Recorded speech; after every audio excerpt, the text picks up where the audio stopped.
The ship was small, that was the first thing Ambassador Vexthal noticed as he watched it drift into Council space. It was barely larger than a transport vessel, painted in colors of blue and white with strange symbols on its hull that the translation system struggled to read. Another young species said. Counselor Mirtha, her forearms folded across her chest in a gesture of boredom. How many does this make this? Cycle 17, Vexthal replied without looking away from the viewing screen. Though most do not survive their first decade in Council space, this was true. The galaxy was old, and the Council of 12,000 worlds had seen countless species rise and fall. Some were absorbed into larger empires, some destroyed themselves with weapons they did not understand. Others simply faded away, unable to compete with civilizations that had been traveling between stars for millions of years. The newcomers called themselves humans. They came from a small yellow star in an unremarkable arm of the galaxy. Their world was called Earth, a name that meant nothing to anyone in the Council. They had been traveling through space for only 500 years, which was barely a heartbeat in galactic terms. Vexthal felt a mild curiosity, nothing more. He had served as ambassador for the Yori Dominion for 300 years. He had seen species come and go like waves on a shore. These humans would be no different. The small ship requested permission to dock at the Grand Station, the massive structure that served as the Council's seat of power. Permission was granted almost immediately. The Council was always eager to meet new species. New species meant new resources, new technologies to study, and new populations to bring under Council influence. Vexthal made his way to the docking bay along with several dozen other ambassadors and officials. It was customary to greet new species with a show of diversity. Council wanted newcomers to see how many different forms of life could work together in peace. It was impressive. It was also meant to be intimidating. The docking bay was enormous, large enough to hold 1,000 ships. Today it held only the small human vessel, which looked even tinier against the vast metal walls. A ramp descended from the ship's side, and Vexthal leaned forward, slightly curious to see what these creatures looked like. The first human stepped out, and Vexthal felt a small wave of disappointment. They were so ordinary. 2 arms, 2 legs, a single head with 2 eyes. They walked upright on flat feet. Their skin was a brownish color, smooth and soft looking. They wore simple clothing and dark colors. The human was female, according to the translation systems. She had dark hair pulled back from her face and eyes that were nearly black. She moved with a confident stride, looking around the docking bay with obvious interest rather than fear. Behind her came 4 more humans, all dressed in similar fashion. They carried no visible weapons, though Vexthal knew that meant nothing. Many species kept their weapons hidden. Female humans stopped in front of the gathered ambassadors and smiled.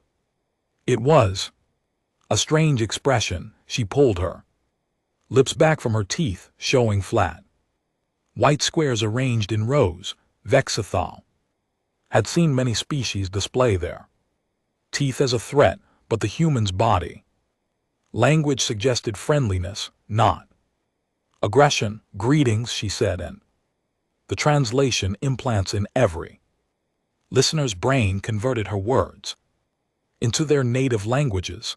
I am Ambassador Elena Vasquez of the United Earth Government on behalf of humanity. I thank you for welcoming us to Council. Space, her voice was warm and steady. She did not seem nervous at all, despite being surrounded by species that could crush her with a single limb. High Chancellor Yorith stepped forward. He was a massive creature standing nearly 4 m tall with scales of deep purple and eyes that glowed with inner light. He was the current leader of the Council, elected by the 12,000-member worlds to serve for a century. Welcome, Ambassador. Vasquez, Yorith said, his voice rumbling like distant thunder. The Council of 12,000 worlds greets humanity and offers the hand of friendship. This was standard language used for every new species. It promised nothing and demanded nothing. It was simply a polite way of saying, we see you, we acknowledge you, now let us see if you are worth our time. Ambassador Vasquez bowed her head slightly. We are honored to be here. Humanity has dreamed of this moment for centuries. We have looked up at the stars since we first gained the ability to think. We always believed we were not alone. Now we know it is true. There was something in her voice that caught Vexfall's attention, something genuine. Most new species were either terrified or arrogant when they first met the Council. This human seemed to be neither. She seemed happy, truly deeply happy, as if meeting the galaxy was the fulfillment of a lifelong dream. The formal ceremonies continued for several hours. Ambassador Vasquez presented credentials from her government, documents that explained humanity's political structure, their technological capabilities, and their intentions in Council space. She answered questions with patience and good humor. She complimented the beauty of the grand station. She asked thoughtful questions about Council procedures. Vexel found himself reluctantly impressed. This human was a skilled diplomat, she said. Nothing offensive, made no unreasonable demands, and seemed genuinely interested in learning about the galaxy's various species. When the ceremonies finally ended, Ambassador Vasquez was granted provisional membership in the Council. This was the lowest tier of membership given to all new species. It allowed them to trade, travel, and communicate, but gave them no voting rights and no protection under Council law. If humanity proved themselves worthy over the next few centuries, they might earn higher status. If not, they would fade away like so many others. The gathered ambassadors began to disperse, returning to their duties. Vexthal was about to leave when he noticed something strange. The archivists had arrived. The archivists were an ancient order, older than the Council itself. They served no government and answered to no authority.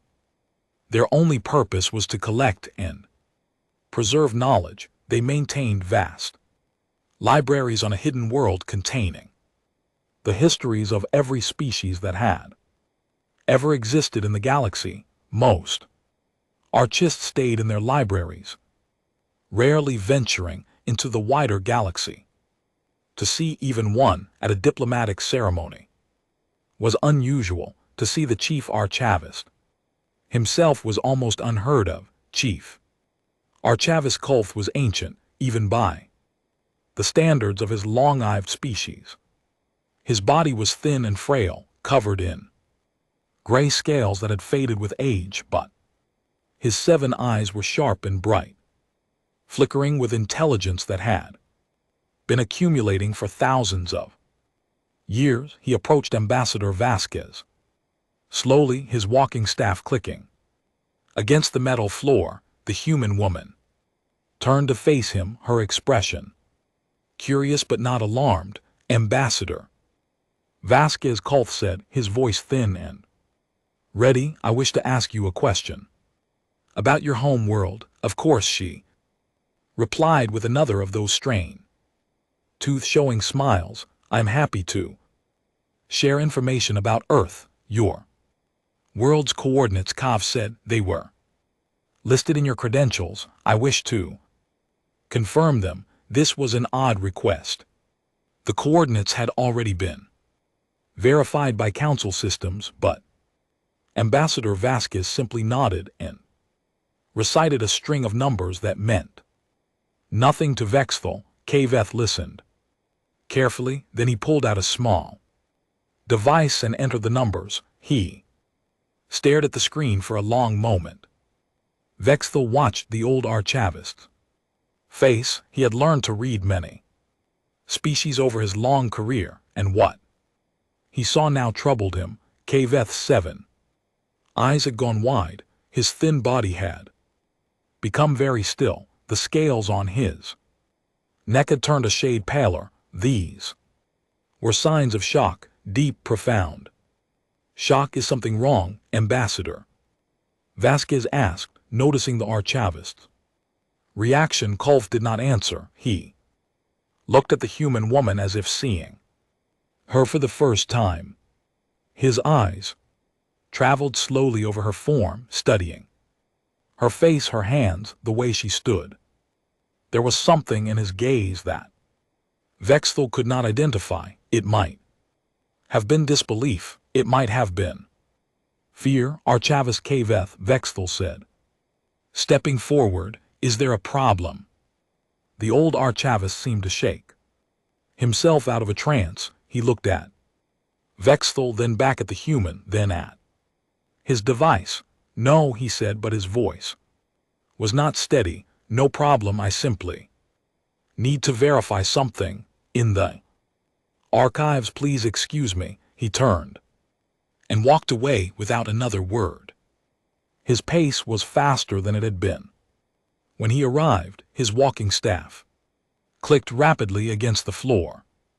Ambassador Vasquez watched him go with a puzzled expression. Did I say something wrong? I do not know, Vexthal admitted.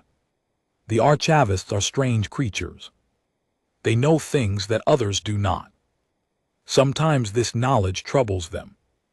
The human woman nodded slowly. Well, I hope I did not cause any offense. Humanity truly does come in peace. We have no interest in conquest or conflict. We simply want to learn to trade and to make friends. There was that word again, friends. Vexthal had noticed that the humans used it often. It seemed to be important to them. I am sure the archivist meant no insult.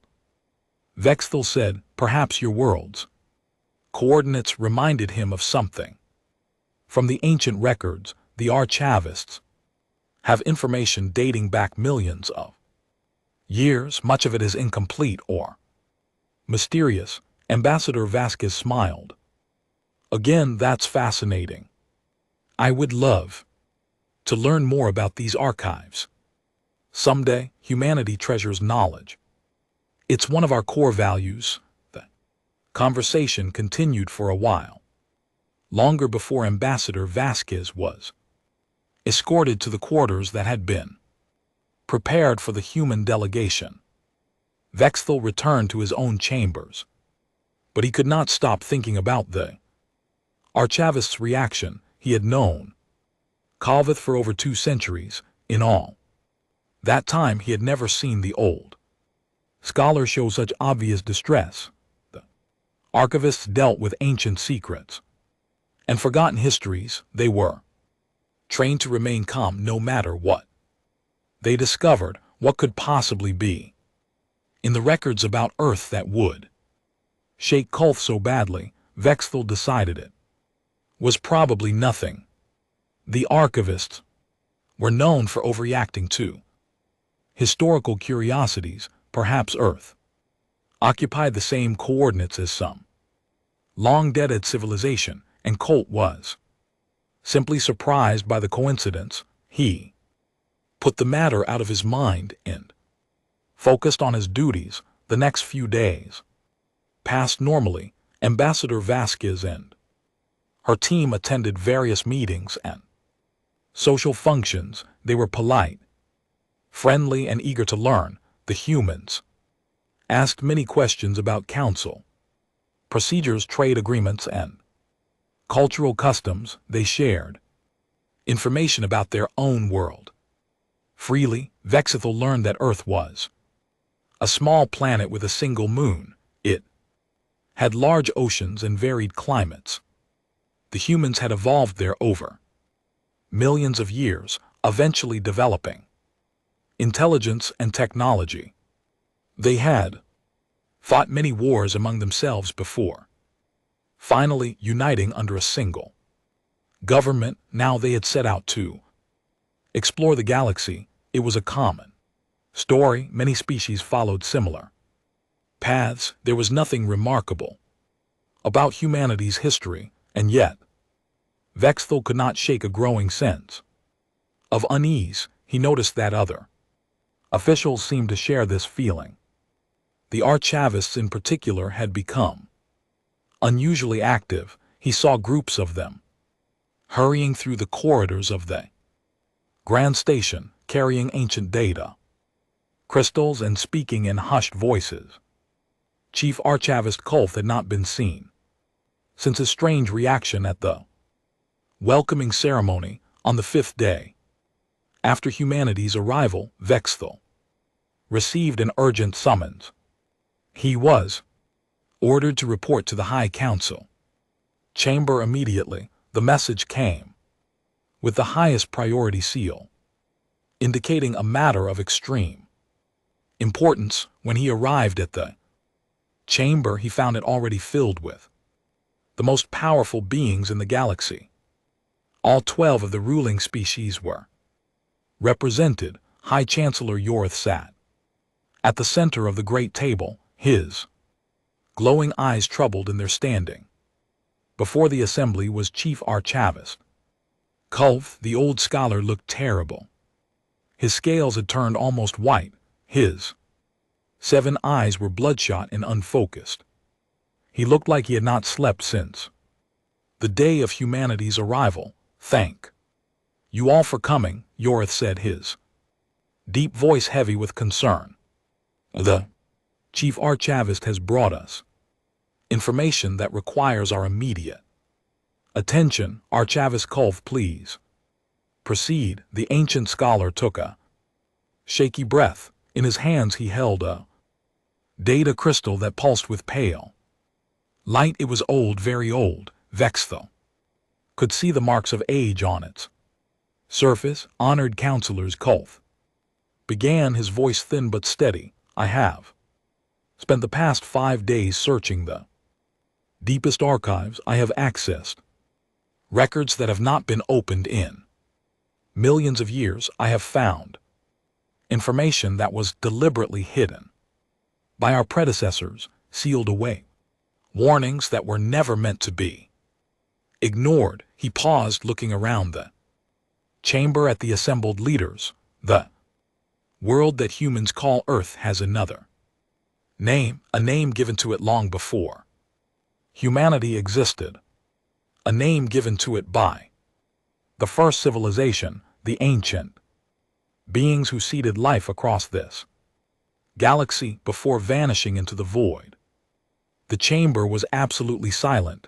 The first civilization was legend. No one knew what had happened to them or where they had gone. Their ruins were scattered across the galaxy, their technology still beyond modern understanding. Kulf lifted the data crystal. In the language of the ancients, the human home world was called Kethvu. He spoke the word carefully, as if it caused him physical pain. The translation is not exact, but the closest meaning in modern terms would be the death world, the crucible, the nursery of nightmares. Vexthel felt a chill run through his body. Around him, other ambassadors shifted uncomfortably.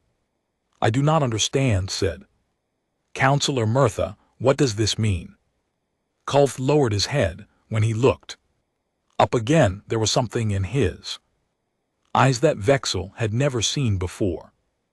It was fear, pure raw fear. It means, the archivist said quietly, that we have made a terrible mistake. The creatures we have just welcomed to Council space are not what they appear to be. They are not harmless newcomers. They are not primitive explorers. He held up the data crystal, and it began to project images into the air above the table.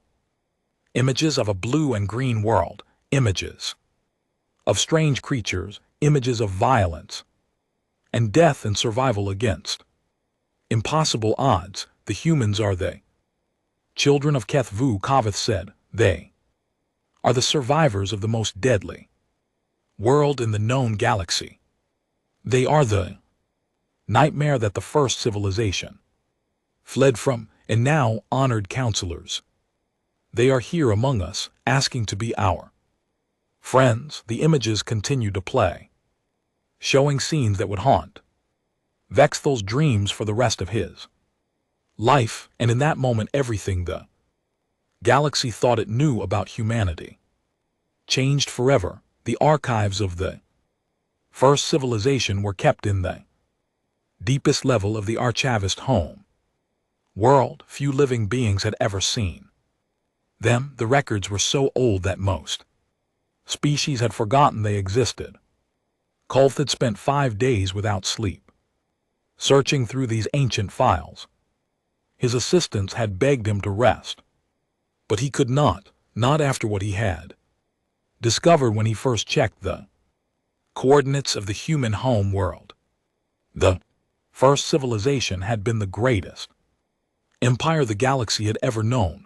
They had existed hundreds of millions of years ago, when most current species were still simple organisms floating in primordial seas. They had mastered technologies that modern science could not begin to understand. They had seeded life on billions of worlds across the galaxy, and then suddenly they had vanished. No one knew why. Their cities stood empty. Their ships drifted through space with no one aboard. Their libraries remained protected by machines that still functioned after countless ages. The archivists had been studying these libraries for millennia. Most of the information was beyond understanding.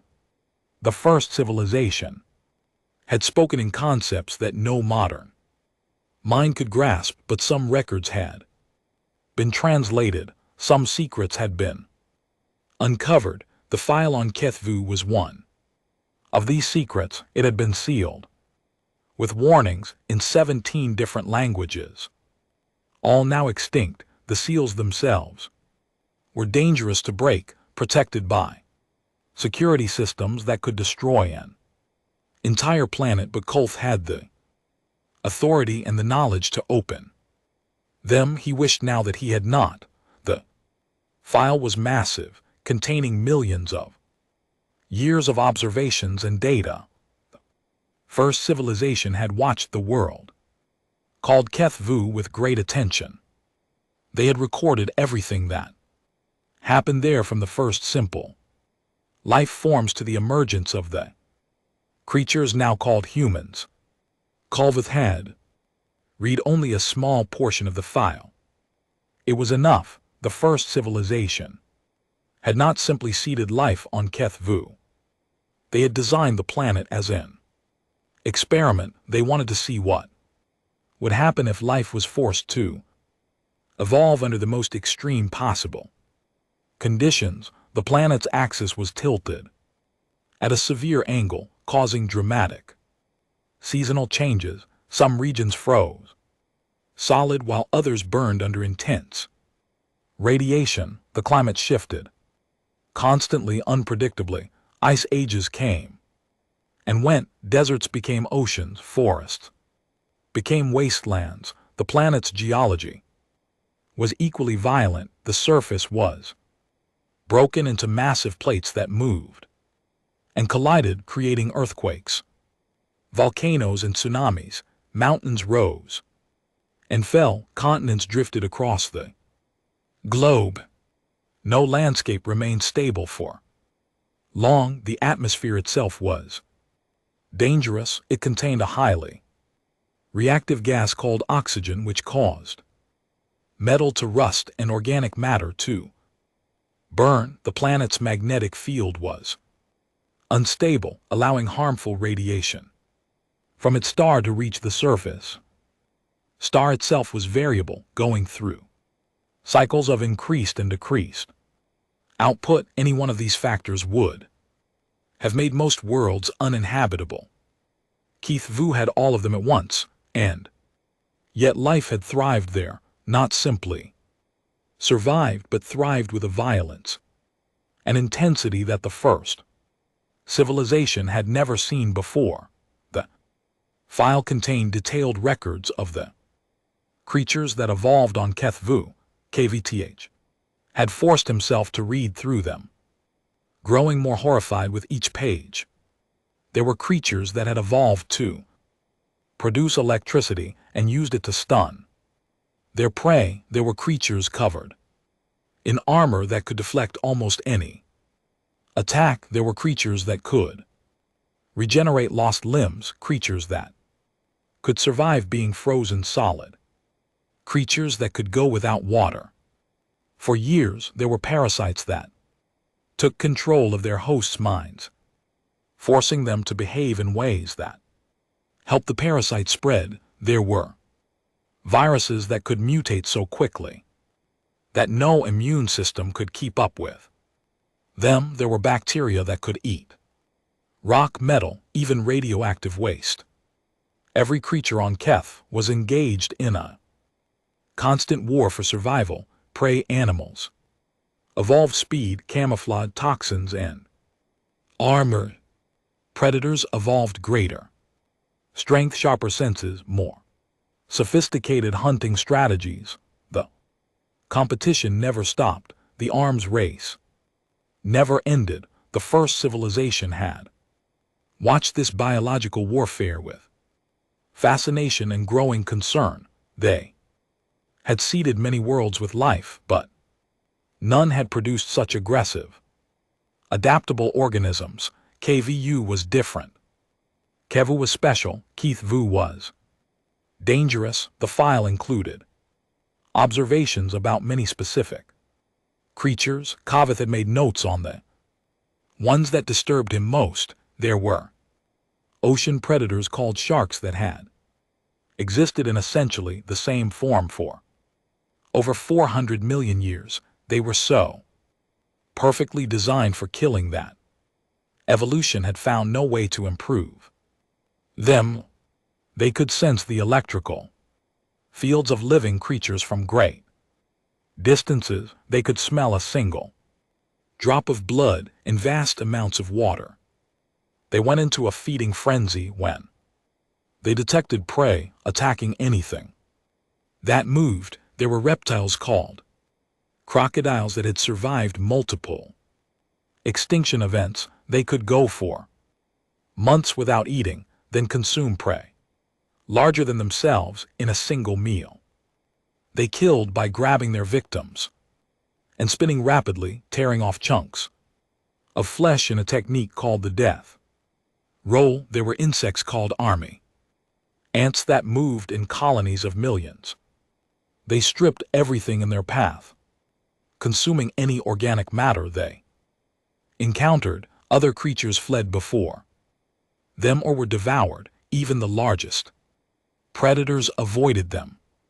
There were plants that ate animals, trapping them in sticky fluids or snapping closed like jaws. There were fungi that could control the behavior of insects, forcing them to climb to high places before dying and releasing spores. There were jellyfish whose venom could stop a heart in minutes. And then there were the humans. The first civilization had observed the emergence of humans with particular interest. These creatures were not the strongest or the fastest on Their world, they were not the largest, or the most venomous. In many ways they seemed like unlikely candidates for dominance, but the humans had something that other creatures lacked. They had minds that could plan, imagine, and create. They could make tools and weapons. They could communicate complex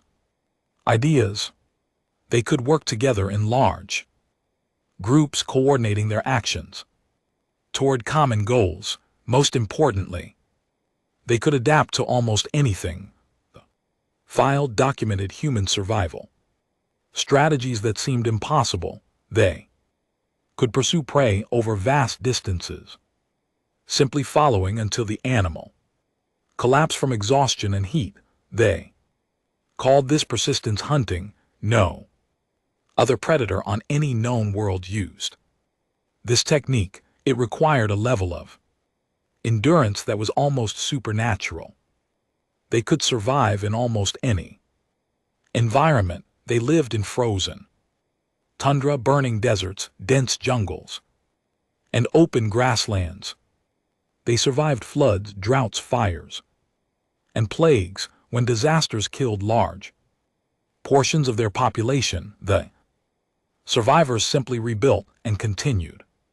They domesticated other species, bending them to their will. They took wolves, one of the most successful predators on their world, and transformed them into loyal companions. They took large grazing animals and made them into food sources and labor. They controlled crops, growing them in organized patterns instead of hunting and gathering. They developed medicine. When diseases struck, they did not simply accept death. They studied the diseases, learned how they worked, and created countermeasures. They cut open living bodies and repaired damaged organs. They created poisons that killed harmful organisms inside their bodies while leaving the body itself alive. They harnessed the power of their violent planet. They captured lightning and made it flow through wires. They dug deep into the earth for metals and fuels. They split the very atoms of matter, releasing energy on a scale that rivaled stars. The first civilization had watched all of this with mounting alarm.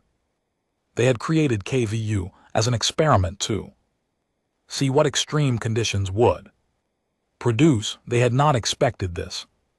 They had not expected a species that could conquer their own death world and begin looking outward. The final entries in the file were written in a tone that Colt recognized as urgency. Even through the ancient language, the dominant species of Keith Vu has begun observing the night sky with optical instruments. They are mapping the stars.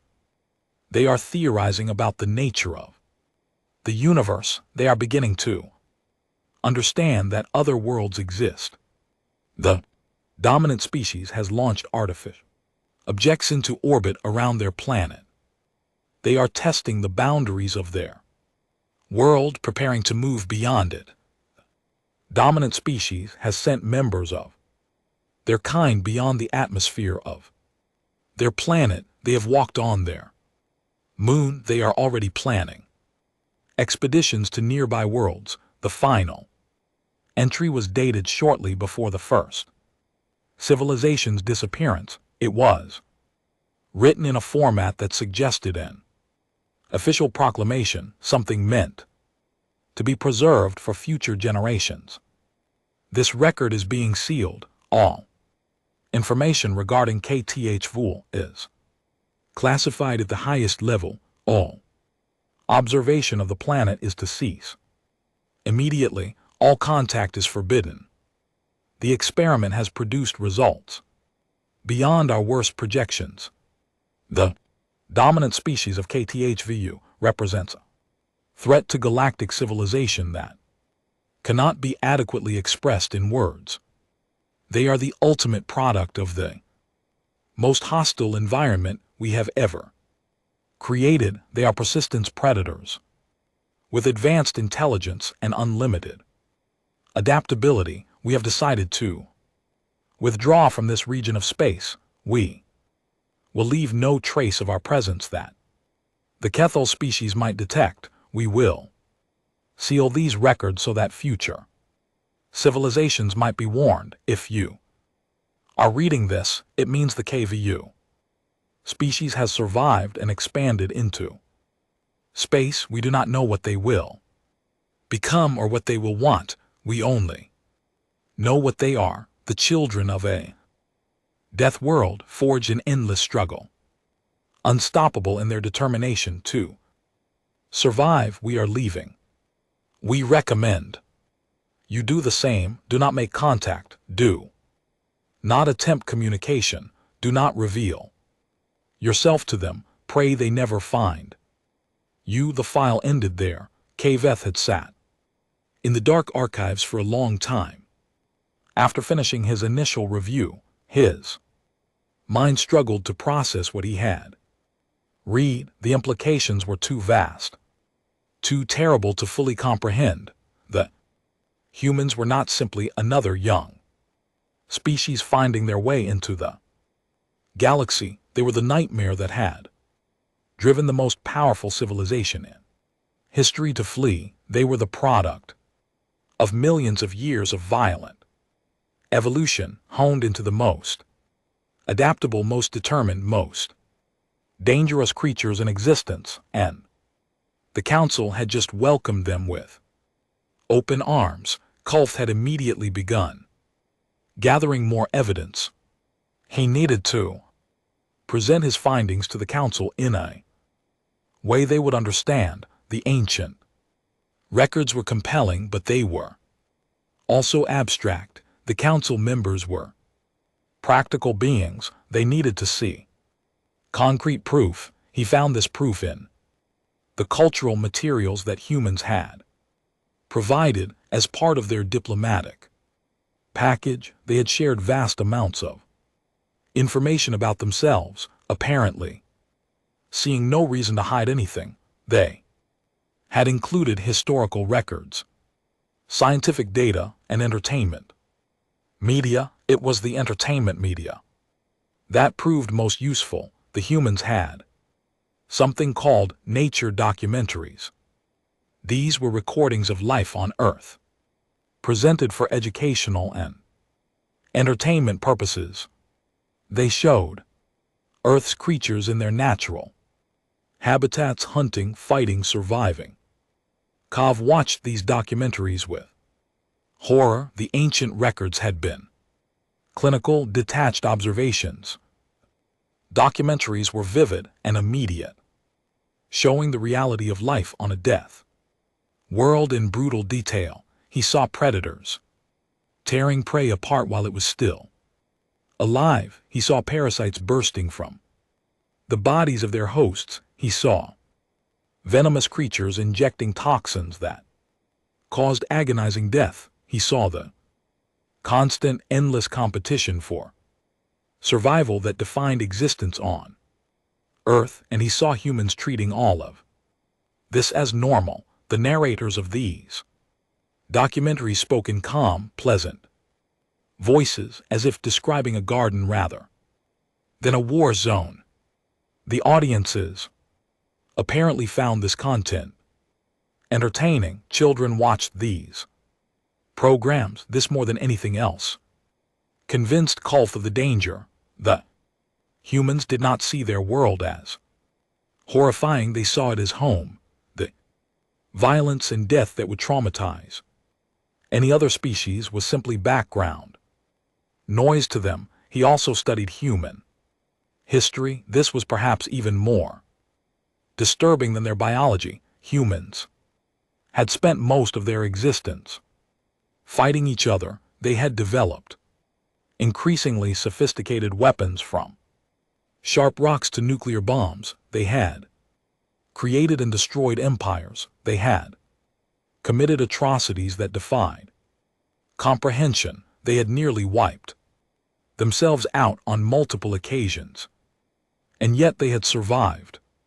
Every disaster, every catastrophe, every self-inflicted wound had only made them stronger and more determined. They came back from the edge of extinction again and again, learning from their mistakes, adapting, growing. They were persistence, predators in every sense. They never stopped, they never gave up, they simply kept coming no matter what was thrown at them. Culveth had prepared his presentation carefully. He selected the most compelling evidence, the clearest examples, the most undeniable proof. He organized his findings into a form that the council could understand and believe, and now he stood before them, watching their faces as the reality sank in. The images he projected showed Earth in all its terrible glory. They showed the creatures that lived there, the violence they inflicted on each other, the endless cycle of death and survival that had shaped every organism on the planet. They showed humans as they truly were, the apex predators of the most dangerous world in the galaxy. High Chancellor Yorith was the first to speak. After a long silence, his deep voice was troubled, uncertain in a way that Culveth had never heard before. Archivist, are you certain of these findings? The implications are. He trailed off, unable to find adequate words. I am certain, Kath replied. The coordinates match exactly. The descriptions in the ancient records align perfectly with what we know of Earth. There is no mistake. The human home world is Keth-Vu. Counselor Vexthal leaned forward.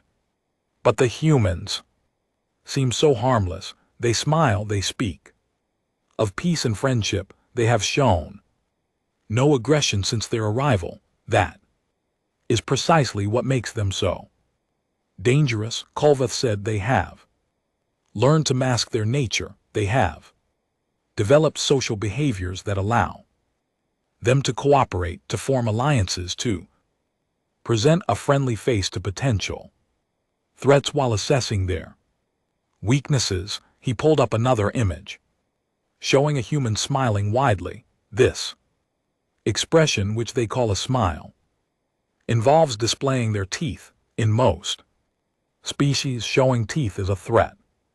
Humans have transformed it into a greeting. They have taken a gesture of aggression and made it appear welcoming.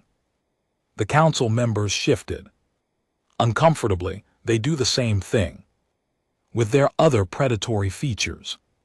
Culveth continued. Their forward-facing eyes, optimal for tracking prey, are described in their own literature as beautiful. Their grasping hands, perfect for wielding weapons, are used for gentle gestures of affection. Their persistence, their refusal to give up, is praised as determination rather than recognized as the trait of a pursuit predator. He paused, letting his words sink in. The humans have not hidden their nature. They have simply reframed it in positive terms. They see themselves as hero, survivors, explorers. They do not recognize the horror of their own existence because they have never known anything else.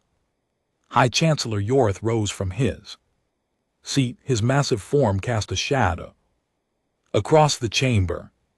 What do you recommend we do? Archivist Kath had thought about this question constantly. Over the past 5 days, he had considered every option, weighed every possible outcome. The answer he had reached gave him no comfort. I do not know, he admitted. The first civilization with all their power chose to flee rather than confront this threat. We do not have their power. We cannot flee. The humans are already here. The chamber fell silent again. The weight of the situation pressed down on everyone present. The children of Keth-Vu had arrived, and no one knew what would happen next. The council chamber had been converted into something like a theater, the great table where the 12 ruling species normally debated policy had been pushed aside. In its place, a massive viewing screen dominated the room. High Chancellor Yorith had ordered a full review of human cultural materials, every ambassador, every scientist, every military advisor who could be trusted with classified information had been summoned. They filled the chamber, standing in clusters by species, all facing the screen with expressions of tense anticipation. Archivist Kov stood at the control console. His assistants had compiled the most relevant materials from the human databases. They had organized them into categories: biology, history, society, technology. Each category promised new horrors. We will begin with basic biology, Kolf announced. His voice echoed in the silent chamber. I want everyone to understand what kind of creatures we are dealing with before we examine their civilization. The screen flickered to life, showing a diagram of a human body. Kath pointed to various features as he spoke. Humans are bilateral organisms with internal skeletons. They walk upright on two legs, leaving their forward limbs free for manipulation. Their eyes face forward, providing excellent depth perception for tracking moving targets. Their ears can detect a wide range of sounds, and they have sensitive skin that can feel temperature, pressure, and pain. So far, nothing seemed unusual. Many species shared these basic characteristics. However, Kov continued, there are several features that set humans apart from any other known intelligent species. He zoomed in on the human mouth. Their teeth are a combination of cutting incisors, tearing canines, and grinding molars. This dental structure allows them to eat virtually anything organic. They are true omnivores, capable of surviving on plants, meat, fungi, or any combination thereof. There is almost no organic substance on their planet that some humans have not learned to consume. The next image showed a human in motion, running across an open landscape. Their bodies are designed for sustained activity over long periods.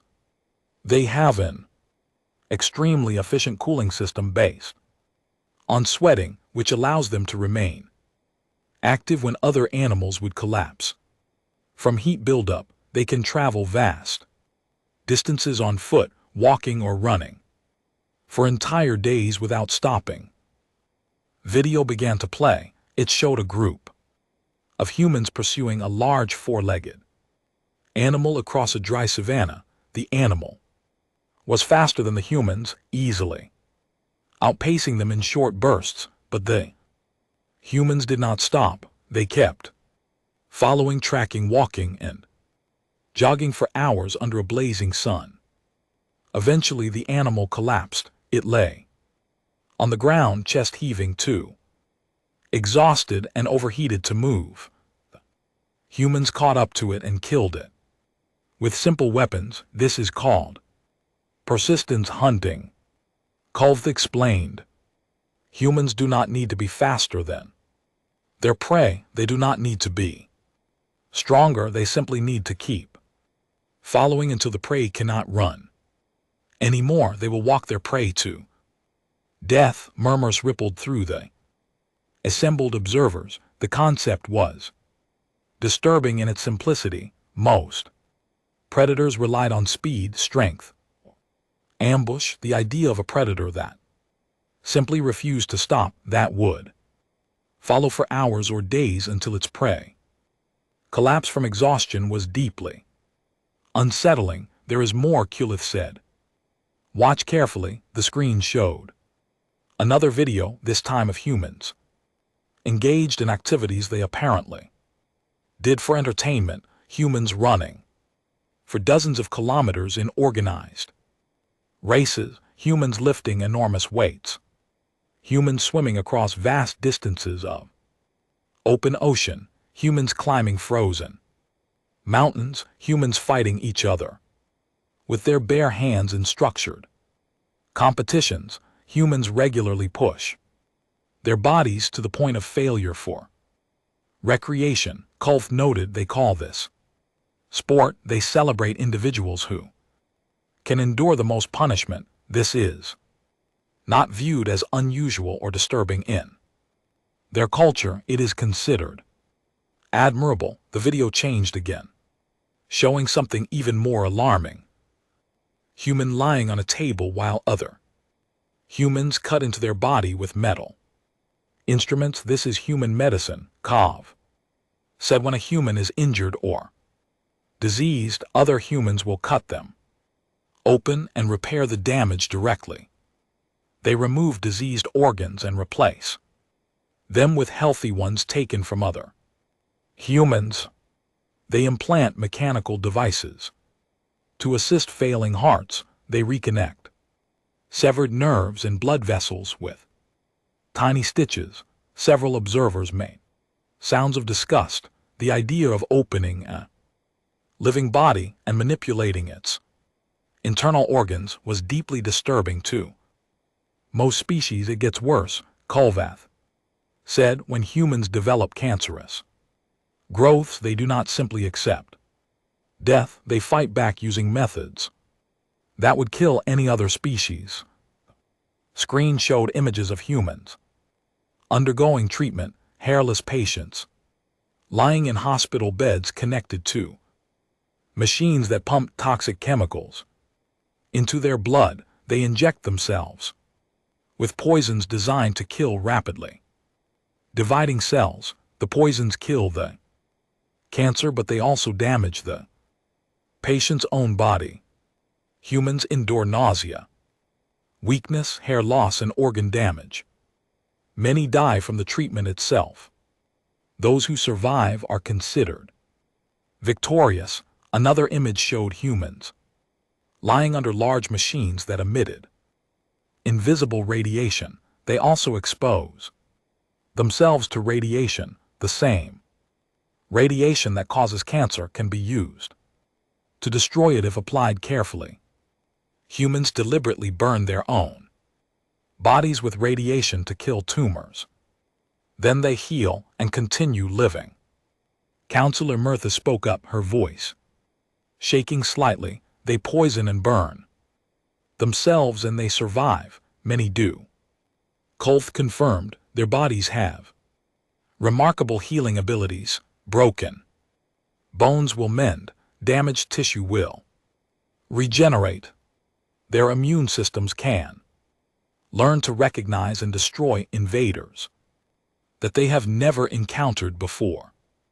Humans have eradicated diseases that once killed millions of their kind simply by studying them and developing countermeasures. He paused, letting this information sink in. Now let us examine the creatures that humans share their world with. The next series of videos came from the nature documentaries that humans watched for entertainment. The images were accompanied by calm narration in human languages translated by the viewing system. A shark appeared on screen, its streamlined body cutting through blue water. Its mouth opened, revealing rows of triangular teeth. This is a shark. There are many species, but all share certain characteristics. They have been essentially unchanged for over 400 million years because evolution has found no way to improve their design. They can detect blood in water from great distances. They can sense the electrical fields generated by living creatures. When they bite, their teeth can cut through bone. The shark attacked something off-screen and the water turned red. Sharks occasionally attack humans. When this happens, the human response is not to avoid the ocean. Instead, humans enter the water deliberately to study. Shark. Some humans swim with sharks for recreation, others capture sharks, attach tracking devices, and release them. Humans do not fear these creatures, they are fascinated by them. The screen changed to show a massive reptile lying on a riverbank. Its scales were dark green and its eyes watched the camera with cold intelligence. This is a crocodile. Like sharks, crocodiles have remained essentially unchanged for millions of years. They are ambush predators waiting beneath the water until prey approaches, then exploding upward with incredible speed. Their bite force is the strongest of any animal on Earth. A video played showing a crocodile attacking a large animal that had come to drink at a river. The crocodile grabbed its prey and began spinning rapidly, tearing chunks of flesh free in a spray of blood. This is called the death roll. Crocodiles cannot chew, so they tear their prey apart by spinning. The forces involved are extreme. Prey animals are often ripped into pieces while still alive. Several observers turned away from the screen. Others watched with horrified fascination. Humans live alongside these creatures. Kulth continued. In some regions, crocodiles regularly attack and kill humans. The human response is not to abandon these areas. Instead, they develop strategies for coexisting with the predators. Some humans even wrestle crocodiles for entertainment. The next images showed smaller creatures, but no less disturbing. A spider the size of a human hand crouched on a branch. Its multiple eyes gleamed in the light. Many creatures on Earth produce venom. This spider can kill a human with a single bite. The venom attacks the nervous system, causing paralysis and eventual death. Humans have developed antivenoms for many of these creatures, but not all. Despite this, humans live in areas populated by venomous animals and accept the risk as normal. The screen showed a colorful frog sitting on a leaf. This small creature produces toxins through its skin. A single frog contains enough poison to kill 10 adult humans. Indigenous humans of its region use this poison on hunting darts. They have learned to weaponize the creatures of their world. Image after image followed venomous snakes that could kill within hours, jellyfish with tentacles that caused agonizing pain and heart failure, plants that produced chemicals to deter being eaten, which humans deliberately consumed for their effects on the mind. Then came the truly disturbing portion of the presentation. Now Kavith said, "We will examine the relationship between humans and their parasites." Screen showed microscopic organisms swimming through blood. Humans host countless parasites both inside and outside their bodies. Bacteria live in their digestive systems by the trillions. Mites live on their skin and in their hair. Viruses invade their cells and use them to reproduce. Diagram appeared showing a worm-like creature coiled inside a human body. Some parasites grow to considerable size inside human hosts. This tapeworm can reach lengths of several meters. It lives in the human digestive system, stealing nutrients from its host. Humans can carry these parasites for years without knowing. Another image showed insects feeding on human blood. Mosquitoes drink human blood and transmit diseases in the process. Malaria, a disease caused by parasites spread by mosquitoes, has killed more humans than any war in their history. Billions of humans have died from this single disease. Counselor Yithal of the Mandari Collective raised a trembling Lim, how is this species still alive? How has it not been wiped out by disease? An excellent question, Kveth replied. The answer is adaptation. Human immune systems are remarkably sophisticated. They can learn to recognize and destroy pathogens that they have never encountered before. They develop antibodies, specialized proteins that target specific invaders. Their immune systems have been in a constant arms race with parasites for millions of years. He pulled up another series of images. More importantly, humans have developed cultural adaptations to deal with disease. They wash their bodies and their living spaces to remove pathogens. They cook their food using heat to kill harmful organisms. They quarantine sick individuals to prevent spread. They have developed an entire field of science dedicated to understanding and fighting disease. The screen showed humans in protective equipment working with dangerous samples in sealed laboratories. They deliberately study the most deadly diseases known to exist. They keep samples of viruses that could wipe out millions. They do this so they can understand how these diseases work and develop ways to defeat them. Humans do not run from danger. They study it, learn from it, and find ways to overcome it.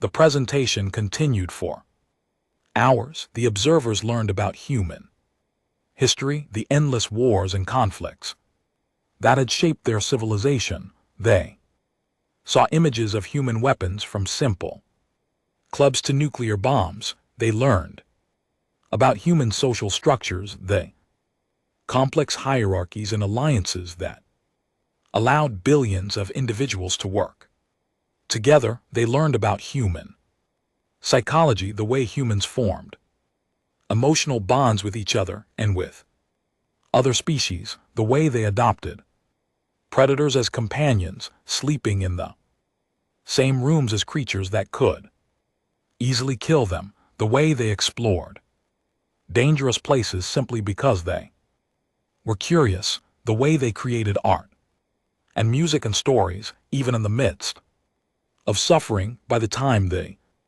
presentation ended, the chamber was silent. The observers sat or stood in stunned groups, struggling to process what they had seen. High Chancellor Yorith finally spoke. His voice was heavy with the weight of what he had learned. I have ruled the council for 70 years. I have seen wars, plagues, natural disasters, and the rise and fall of civilizations. I have never been truly afraid. He paused, his glowing eyes fixed on the now dark screen. I am afraid now. Ambassador Vexthal moved to stand beside the Chancellor. What do we do? The humans are already here. They have been given provisional membership.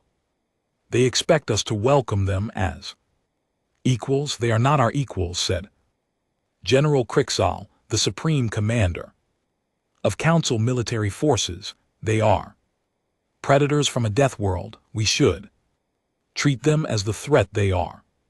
And how do you propose to do that? Kulf asked quietly. You saw their history. They have survived ice ages, asteroid impacts, and weapons that can destroy cities. They have fought each other for millennia and emerged stronger from every conflict. Do you believe we can threaten them into submission? The general had no answer. There is something else to consider, Counselor, Mirtha said slowly. The humans do not know how we see them. To them, this is a normal first contact situation. They expect friendship and cooperation. If we suddenly turn hostile, they will wonder why, and if they wonder why, Vexthal added, they might start studying us the way they study sharks and crocodiles. They might decide that we are a threat to be eliminated. The thought hung in The air terrible and unavoidable. Humans had come in peace. They wanted friends, but if they learned that the galaxy feared them, that ancient civilizations had fled rather than face them, how would they react? Would they accept being outcasts, or would they do what they had always done, what their entire evolution had prepared them to do? Would they fight? High Chancellor Yorith made a decision. It was perhaps the most important decision he had ever made. We tell no one, he said. This information is classified at the highest level. The general population must not know the truth about humans. If they learn, panic will spread. Wars might begin. We cannot risk that. What about the humans themselves? Vexthal asked. What do we tell them? We tell them nothing. We continue treating them as normal newcomers. We observe them carefully. We learn everything we can about their capabilities and intentions, and we pray that they truly do come in peace. The Chancellor looked around the chamber at the gathered leaders of the galaxy. Because if they do not, he said quietly, we may already be doomed. The meeting ended. The observers dispersed, carrying the terrible knowledge with them. In the days that followed, they would try to act normal around the human delegation. They would smile and make small talk and pretend that everything was fine, but nothing was fine. Nothing would ever be fine again. The children of Kethvuel had arrived, and the galaxy would never be the same. The secret lasted exactly 12 days. On the 13th day, after the emergency council session, an anonymous data package appeared on the public networks. It contained everything: the ancient records, the translations of the first civilization, warnings, the analysis of human biology and history, even recordings from the council meeting itself. No one knew who leaked the information. The investigation would continue for years without finding an answer. Perhaps it was an official who believed the public had a right to know. Perhaps it was a frightened clerk who wanted to warn their family. Perhaps it was someone who simply wanted to watch the galaxy burn. The reason did not matter. What mattered was the result. Within hours, the information spread to every corner of civilized space. News networks broadcast the horrifying details to billions of viewers. Social media platforms overloaded as terrified citizens shared the revelations with friends and family. Governments scrambled to respond to a crisis they had not anticipated. Panic spread like fire through dry grass. On Korth Prime, the busiest trading hub in the sector, markets crashed overnight. Merchants who had been negotiating deals with human companies suddenly refused to answer communications. Ships that had been scheduled to carry goods to Earth changed course without explanation. The economy of an entire region went into freefall. On Mendari Station, a popular vacation destination, tourists fled in terror when they learned that humans might visit. Hotels emptied, restaurants closed. The station that had been filled with laughter and music became a ghost town in less than a day. On the military outpost of Krixvar, generals who had spent their careers preparing for conventional warfare now faced an enemy they did not understand. They repositioned fleets, reinforced defensive positions, and drew up battle plans that they knew were probably useless. How did you fight a species that could walk its prey to death? How did you defeat creatures that poison themselves for medicine? Species that had been enemies for millennia suddenly found common ground in their shared terror. The Jori Dominion and the Ythril hegemony, who had fought 3 wars in the past century, signed a mutual defense treaty. The Corvathi trade alliance, which had always remained neutral in political conflicts, began funding military research. Old grudges were forgotten, old alliances were strengthened. The galaxy was uniting, but not in the way anyone had hoped, and through all of this the humans remained utterly oblivious. Ambassador Elena Vasquez noticed that something had changed. She was not foolish. She saw the way diplomats avoided her eyes. She heard the silences that fell when she entered rooms. She observed the increased security presence wherever she went, but she did not understand why. She requested meetings with council officials to discuss the sudden coolness in relations. Her requests were politely declined. She sent messages asking if humanity had done something to cause offense. Her messages went unanswered. She tried to engage other diplomats in casual conversation. They made excuses and hurried away. After 2 weeks of this treatment, she filed a formal complaint with the council's diplomatic office. The complaint was acknowledged but not addressed. She felt like she was shouting into a void. Meanwhile, her staff reported similar experiences.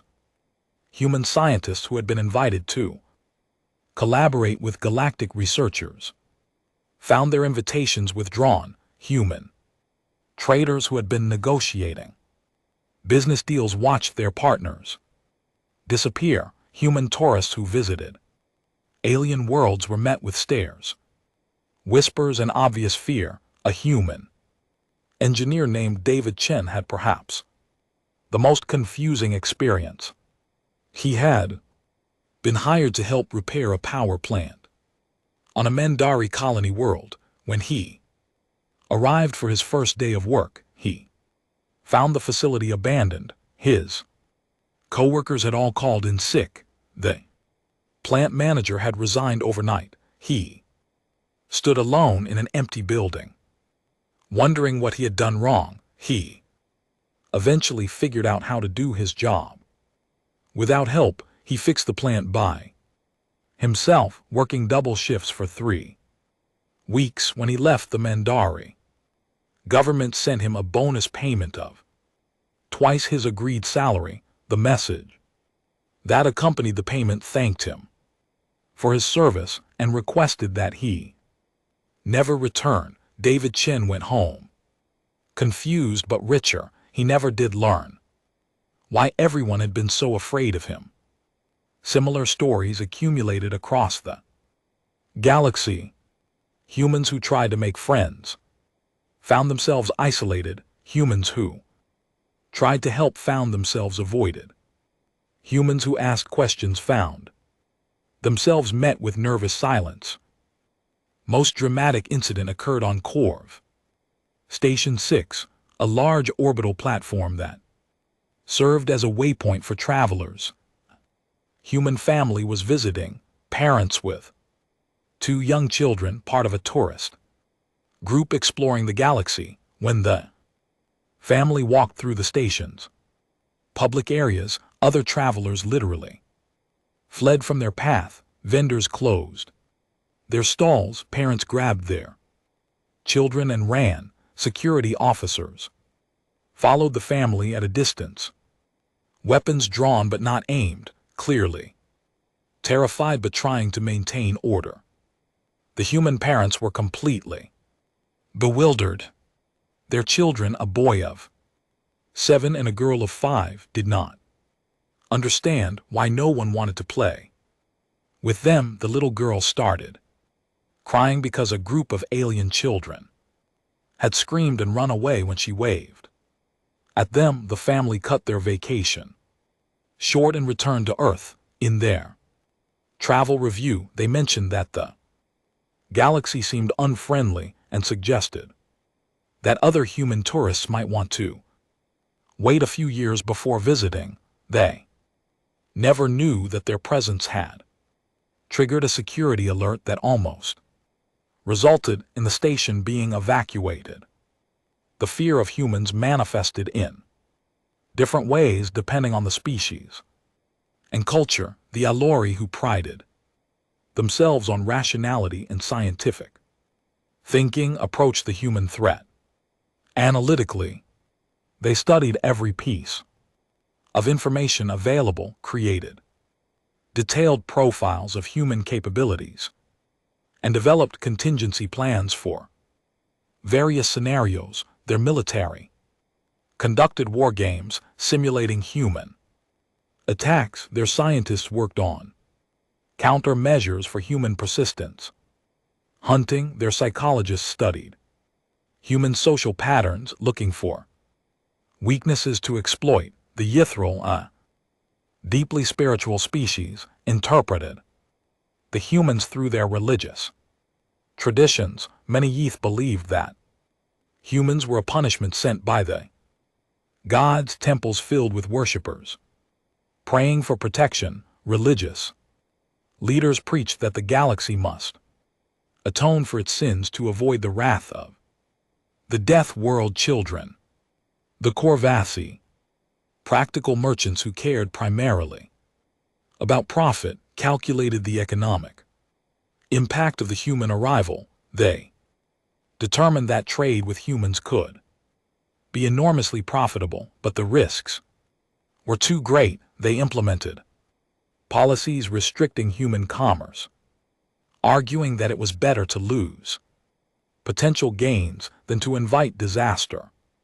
And the common people of 1,000 worlds simply lived in fear. They shared horror stories about humans. They spread rumors and exaggerations. They created art depicting humans as monsters. They taught their children to hide if they ever saw a human. Human media became a particular focus of terror. The nature documentaries that Archivist Kolth had shown to the council spread across the galaxy, watched by billions who wanted to understand the threat. These documentaries were not horror films. They were educational programs that humans showed to their children, but to alien viewers, they were more terrifying than any nightmare. The scene of the persistence hunt became especially infamous. Aliens watched humans pursue their prey across kilometers of landscape, never stopping, never tiring, while the animal they chased slowly weakened and died. The calm narration explaining this hunting technique made it even worse. Humans were not ashamed of what they did. They thought it was fascinating. Other human media spread as well action movies showing humans fighting against impossible odds, medical dramas depicting surgeries and treatments, historical documentaries about human wars. All of it confirmed the galaxy's worst fears. Humans were exactly as dangerous as the ancient records had warned. The breaking point came 6 weeks after the information leak on a Korvathi industrial station. In the outer regions, a human tourist named Michael Taus was visiting the station as part of an educational tour. He was a teacher from a city called Chicago, taking a sabbatical year to explore the galaxy. He was friendly and curious, asking questions about everything he saw, taking photographs, writing notes for the book he planned to write when he returned home. The station's residents avoided him like he was a plague carrier. They answered questions with short, nervous replies. They moved to the other side of corridors when he approached, but they did not ask him to leave, and he did not seem to notice their fear. On the third day of his visit, the station's primary reactor developed a critical malfunction. Warning alarms screamed through the corridors. Automated systems began emergency shutdown procedures. Radiation levels in the reactor sections spiked to lethal levels, and there were workers trapped inside 3 Corvathi. Engineers had been performing routine maintenance when the malfunction occurred. They were now stuck behind sealed doors, separated from safety by a corridor flooded with radiation. Station systems indicated that rescue teams would need at least an hour to reach them with proper equipment. Engineers did not have an hour. They had perhaps 15 minutes before the radiation killed them. The station's population watched the tragedy unfold on their information screens. There was nothing they could do. The radiation levels were too high for any rescue attempt. Engineers were going to die, and everyone would have to watch it happen. Michael Torres was watching too. He saw the radiation readings, saw the trapped workers on the internal cameras, saw the rescue teams desperately trying to find a faster solution. He asked a nearby Corvathi official how long the engineers could survive the radiation. Official, too frightened of the human to refused to answer, told him the truth. 15 minutes, maybe less. Michael Torres nodded, then he started walking toward the reactor section. The Corvathi around him froze in shock. What are you doing? The official demanded. Those people need help, Torres said simply. Someone has to get them out. The radiation will kill you. Torres looked at the readings on a nearby display. I've seen worse on Earth, he said. Spent a summer working clean up at a nuclear power plant. Incident. The dosage I'll take going in and out won't kill me instantly. Might give me cancer in 30 years, but I can deal with that. He entered the corridor before anyone could stop him. The station's population watched in horrified amazement as the human ran through radiation levels that would have killed any of them in minutes. They saw him reach the sealed door, override the emergency locks with a technique he seemed to know by instinct, and pulled the 3 unconscious engineers to safety one by one. He took 3 trips through a corridor saturated with radiation that glowed on the sensors like fire. Each trip should have killed him. Each trip left him more exposed, more damaged, more doomed. When he finally staggered out with the last engineer, the rescue teams had arrived. They rushed the Corvathi workers to medical care. They tried to rush Torres too, but he waved them off. I'm fine, he said. His skin was red like he had spent too long in the sun. He seemed tired but otherwise undamaged. Just a little sunburn. I'll sleep it off. Medical scans told a different story. He had absorbed a radiation dose that would have killed most species twice over. His cells were damaged. His DNA was scrambled. He should have been dying on his feet. Instead, he asked if there was a good restaurant on the station. He was hungry from all the running. The Corvathi government held an emergency session that night. They debated for hours before reaching a decision that shocked the galaxy. They surrendered.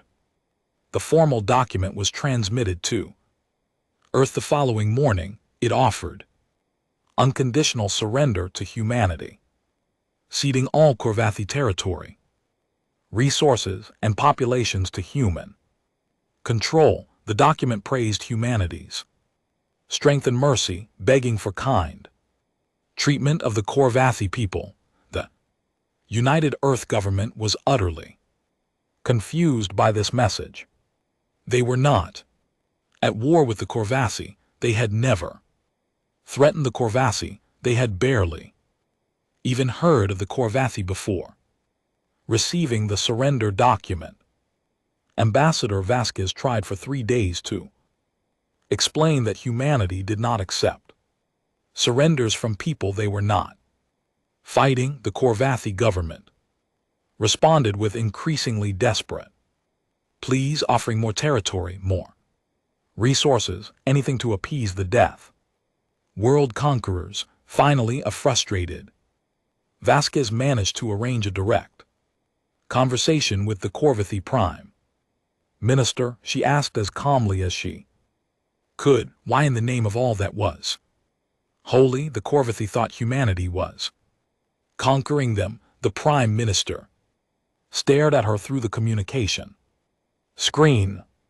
One of your warriors walked through lethal radiation to save 3 of our people, he said. He carried them to safety while his own body burned from the inside. Then he asked for dinner.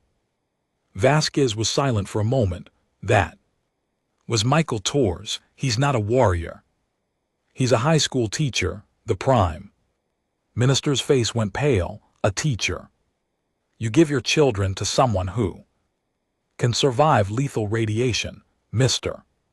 Torres said. The radiation levels reminded him of a cleanup job he did in his 20s. We had a nuclear plant accident, and volunteers helped with the recovery. It's not that unusual. The Prime Minister ended the call without another word. The surrender remained on the table. The Korvathi seemed to believe that refusing it would anger their new human overlords. Back on the Grand Station, Ambassador Vasquez sat alone. Her quarters, reading reports from across the galaxy. Everywhere humans were being treated with terror.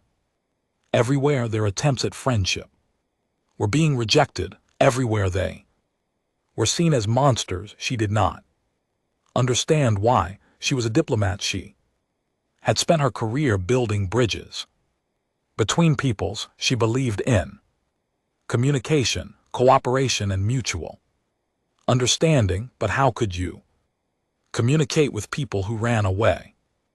When you smiled, she made a decision. If the galaxy would not explain itself, she would force an explanation. She would go to the council directly, walk into their chamber, and demand to know what was happening. If they feared her, she would show them there was nothing to fear. And if they would not listen, she would make them listen. The children of KVU had come in peace. It was time for the galaxy to understand what that really meant. Ambassador Elena Vasquez walked through the corridors of the Grand Station with determined steps. She had not slept well in weeks. The confusion and frustration had built up inside her until she felt like she might explode. Today she would get answers or die trying. Not that she expected to die. She had survived too much in her life to worry about something as simple as an uncomfortable conversation. She had grown up in the favelas of Sao Paulo, where every day was a fight for survival. She had watched friends die from disease, violence, and poverty. She had clawed her way out through education, determination, and a stubborn refusal to accept that the world owed her nothing but suffering. At 32, she had been diagnosed with cancer. The doctors had given her 2 years to live. She had fought back with chemotherapy, radiation, and sheer willpower. The treatments had been agony. There were days when she wanted to die just to escape the pain, but she had kept fighting, kept enduring, kept refusing to surrender. She was 53 years old now. She had outlived her diagnosis by 20 years. She had outlived 3 husbands, 2 of natural causes and 1 in a shuttle accident. She had raised 2 children and buried 1. She had built a career in diplomacy through talent, hard work, and an absolute unwillingness to take no for an answer. A few frightened aliens were not going to stop her from doing her job. The security checkpoints leading to the council chamber were heavily guarded teams of soldiers from a dozen different species stood at each one, armed with weapons that could vaporize flesh. They watched Vasquez approach with obvious terror in their various eyes. She walked straight toward the first checkpoint without slowing down. "Ambassador, you do not have authorization to proceed," said the guard. Captain, a massive creature with 4 arms and chitinous armor covering most of its body. Its voice trembled slightly. "Then stop me," Vasquez said calmly. The captain did not move, neither did any of the other guards. They parted before her like water before a ship's bow, pressing themselves against the walls as she passed. She walked through checkpoint after checkpoint. At each one, the guards tried to challenge her. At each one, they backed down. When she kept walking, they could have stopped her. They had the weapons and the numbers, but none of them wanted to be the one to touch the death world predator. The doors to the council chamber were enormous, carved from some kind of crystal that glowed with inner light. 2 elite guards stood before them, the best soldiers in the galaxy, trained for centuries in combat techniques that could kill most opponents in seconds. They stepped aside. Without a word, Vasquez pushed the doors open and walked into the chamber. The Council of 12,000 Worlds was in session. Representatives from every member species filled the vast circular room, arranged in tiers that rose toward a distant ceiling. At the center, the 12 ruling species sat at their great table, debating matters of galactic importance. All of this stopped when Vasquez entered. 12,000 voices fell silent at once. 12,000 pairs of eyes, or more, the case of some species, turned to stare at the human who had walked uninvited into their most sacred space. Vasquez stood at the entrance for a moment, surveying the room. She saw fear in those watching eyes, fear and something else that she had not expected. Resignation. They looked at her like prey animals watching a predator approach. They had accepted that this moment would come.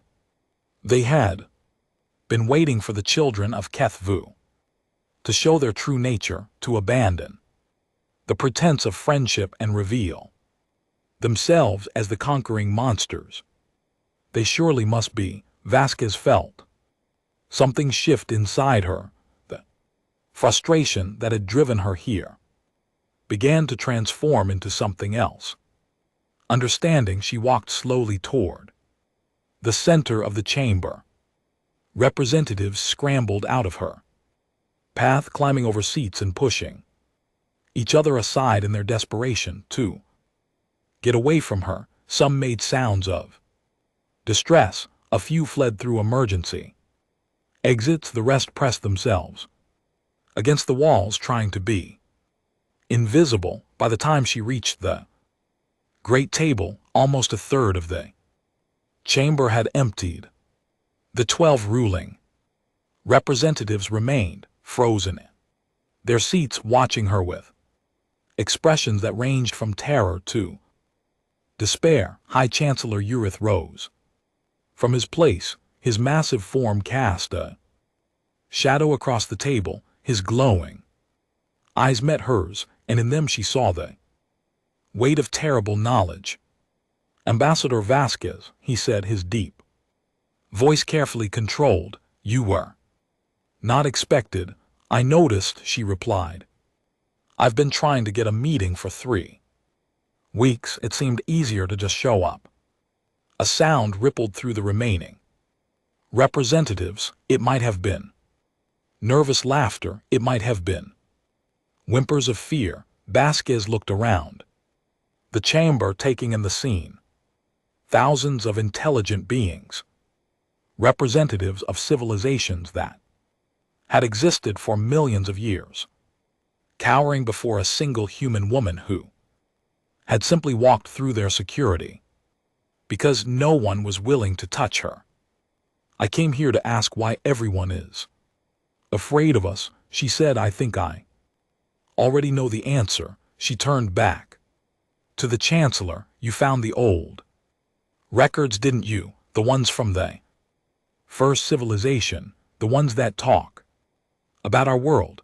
Urith and LT Unk and GT's glowing eyes flickered. How did you know about those? I didn't until now, but it's the only explanation that makes sense. She paused. What did they call us? What name did they give our world? There was a long silence. Then Archivist Kolth rose from his seat among the ruling representatives.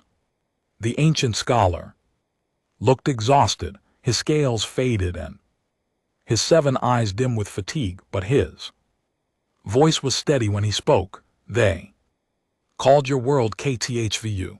In their language, it means the death world, the crucible, the nursery of nightmares.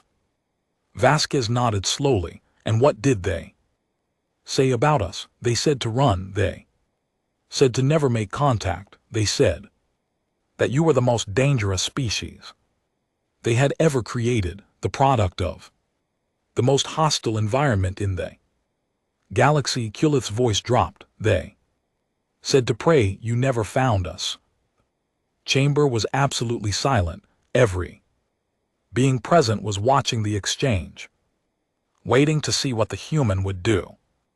With this information, Vasquez closed her eyes for a moment. When she opened them again, there was something in her expression that had not been there before. It was not anger. It was not triumph. It was sadness. Everything you fear about us is true, she said. Words hit the chamber like a physical blow. Several representatives made sounds of despair. Others clutched at their seats as if preparing for an attack. Everything, Vasquez repeated. We are persistence predators. We can walk our prey to death over distances that would kill most species from exhaustion. We bond with wolves and make them our companions. We eat poison for pleasure. We burn and poison ourselves to fight disease. We have survived ice ages, asteroid impacts, plagues, and wars that killed millions of our own kind.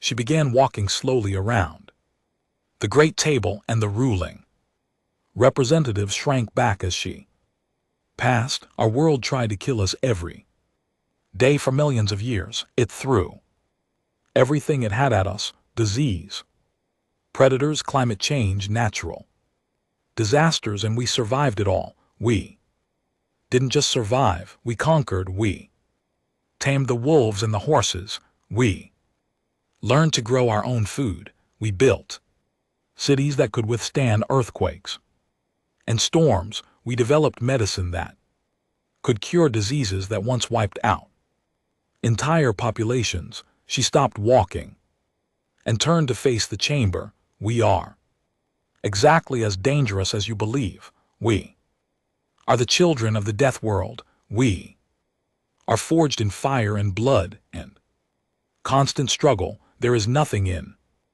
this galaxy that we cannot survive, nothing we cannot overcome, nothing we cannot endure. Her voice dropped, becoming soft but somehow carrying to every corner of the vast room. And we came here looking for friends. She saw confusion mixing with the fear in the watching eyes. This was not what they had expected. The monster was supposed to roar and threaten. It was not supposed to speak of friendship. Do you know why we came to the stars? Vasquez asked. It wasn't for conquest. It wasn't for resources. It wasn't because we needed more room or more power. We came because we were lonely. She looked up at the distant ceiling where lights glowed like artificial stars for our entire existence. We looked up at the night sky and wondered if anyone else was out There, we told stories about beings from other worlds. We built machines to listen for signals from distant stars. We dreamed of meeting other minds, other souls, other people who might understand us. Her voice cracked slightly, but she pressed on. We have each other, billions of us, all different, all unique, somehow managing to live together on one small planet, but we always felt alone. In the universe, we always wondered if there was anyone else who looked up at the stars and asked the same questions we asked. She lowered her gaze back to the assembled representatives. And now, we've found you, thousands of species, thousands of civilizations, a galaxy full of life and wonder and possibility. Do you have any idea how happy that made us? Do you have any idea what it meant to us to know that we weren't alone? Silence. We don't want to hurt you. Vasquez said, we never have. We didn't come here to conquer or destroy. We came here because we wanted to meet you. We wanted to learn about you. We wanted to share our stories with you and hear yours in return. We wanted, she paused, searching for the right words. We wanted to not be alone anymore. High Chancellor Yorith spoke into the silence. How can we believe you? How can we trust creatures who evolved to kill, who survived by hunting and fighting and destroying? How can we know that your friendship is not simply another hunting strategy? Vasquez turned to face him directly. You can't, not yet. Trust has to be earned, but I can tell you this. On our world, we learned that the best way to survive is not to fight everyone. It's to find allies, friends, family. She pointed toward the door where she had entered. Out there in the galaxy, you have enemies, real enemies, not frightened newcomers asking for friendship. You have species that would conquer you, enslave you, destroy you. Without a second thought, you've been fighting them for millennia. You've lost entire civilizations to them. She lowered her hand. We could help with that. Another ripple of reaction went through the chamber. This was unexpected. The Death World predators were offering protection. You're right. That we're dangerous, Vasquez continued. You're right that we're survivors, that we never give up, that we keep coming no matter what, but that's not a threat to you. That's a promise. She spread her hands, palms up in a gesture of openness. Let us be your friends. Let us stand with you against the darkness. Let us use the strength of our Death World heritage to protect the galaxy instead of threatening it. We have spent our whole existence fighting for survival. Give us something worth fighting for, and we will fight for it until the stars go out. The chamber was silent for a long moment. Then Archavis KVTH stepped forward, moving slowly toward Vasquez on ancient legs. I have spent my life studying history, he said. I have read the records of 1 million species, 1 billion years of galactic civilization. I have seen empires rise and fall. I have watched entire species vanish from existence. He stopped directly in front of Vasquez, looking up at her with his 7 tired eyes. In all those records, I have never seen a species like yours. You should not exist. Your world should have killed you 100 times over. And yet here you are, standing before the greatest powers in the galaxy, offering friendship. He extended one of his thin manipulator limbs. I believe, he said softly, that this is what your people call friendship. Vasquez looked at the offered limb. She thought about all the fear she had encountered since coming to the Grand Station, all the rejected invitations, all the unanswered messages, all the beings who ran away When she smiled, she thought about her life on Earth, the HFYs where she had grown up surrounded by poverty and violence, the cancer that had tried to kill her, the pain of chemotherapy and radiation, the husband she had buried, the child she had lost. She thought about the stars and the dream that had driven humanity upward through all that suffering, the dream of finding others. In the vast darkness of space, she reached out and took Kulith's limb in her hand. Yeah, she said, it is. The sound that rippled through the chamber this time was different. It was not fear, it was something like hope. One by one, other representatives began to move forward. They were still afraid. They were still uncertain, but they were curious now too. The monster had been given a chance to attack, and instead it had offered its hand. High Chancellor Yorith stepped down from his place at the great table. His massive form moved slowly, carefully, as if afraid of making sudden movements. He stopped a few paces from Vasquez and lowered his head in a gesture of respect. Ambassador, he said, the Council has made mistakes. We judged you by your origins, not your intentions. We feared what you were, not what you could become. He raised his head. I cannot speak for all of us. The fear will not disappear overnight. There will be those who never accept you, who will always see you as a threat, but I am willing to try. I am willing to believe that the children of Kethel can be something more than monsters. Vasquez smiled. It was a genuine smile, not the diplomatic mask she usually wore. She felt the tension of weeks draining away, replaced by something warm and hopeful. That's all we've ever asked, she said. A chance. Let us show you who we really are. The doors to the chamber opened and other members of the human delegation entered. They had been waiting outside, ready to support their ambassador if needed. Now they came to stand beside her, facing the assembled representatives of 1,000 worlds. They were not soldiers. They were not warriors. They were diplomats, scientists, teachers, and traders, ordinary humans who had volunteered to represent their species.